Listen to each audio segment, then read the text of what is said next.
In Formula 2, we have a lot of different suppliers that provide different parts because it's a one-make championship. All the tyres come from the same place, the engine comes from the same place, all the parts for the cars come from the same place, so although they're all different places. So we work with these guys day to day on working out what we're going to need, where we're going to need it. Same with the tyres, we work closely with Pirelli. They send us a lot of information on what's going to be happening and where the tyres are going to be and which ones they need and which, where our wheels are, and getting all that together in one place is the main challenge of everything. But normally once we get to the circuit, if everyone's done their bit there, it all runs smoothly. It starts off with the rebuild of the cars. Everything gets stripped down, all the mechanical parts are checked and rebuilt. Work with the engineers on that to make sure everything's where we think it should be. And then it's a bit of a logistical exercise, packaging everything up, getting everything sorted into the boxes. Alongside the cars, there's a lot of paperwork to go with that and various bits and pieces.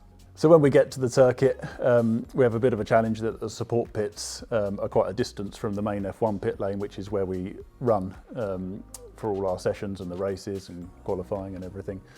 So we have a train, we call it, of equipment where we load up all our spare tyres, all our jacks, fuel rigs, equipment, anything we might need to run the cars during that session.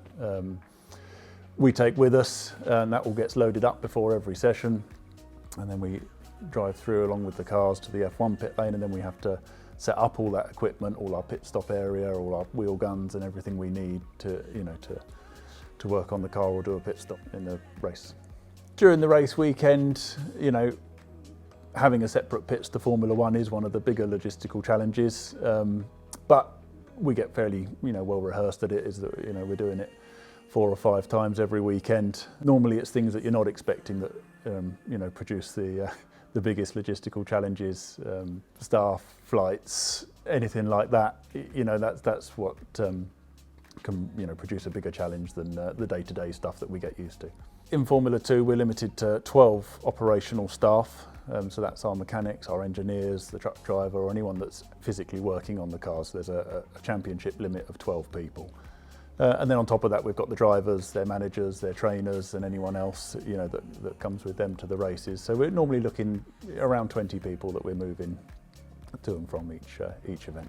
So we do a lot of work with local colleges, Silverstone College, Brooklands College, and we get a lot of young people in who want to gain work experience in the area. They come to us for a little bit, they do a bit of work on the cars, sometimes they get to go to the circuit, stuff like that, see what's going on. And then, for some people it's for them and they progress on to a job in one of our other formulas, and then they can build on from there. And then quite often people come and work all the way through and onwards to Formula 1.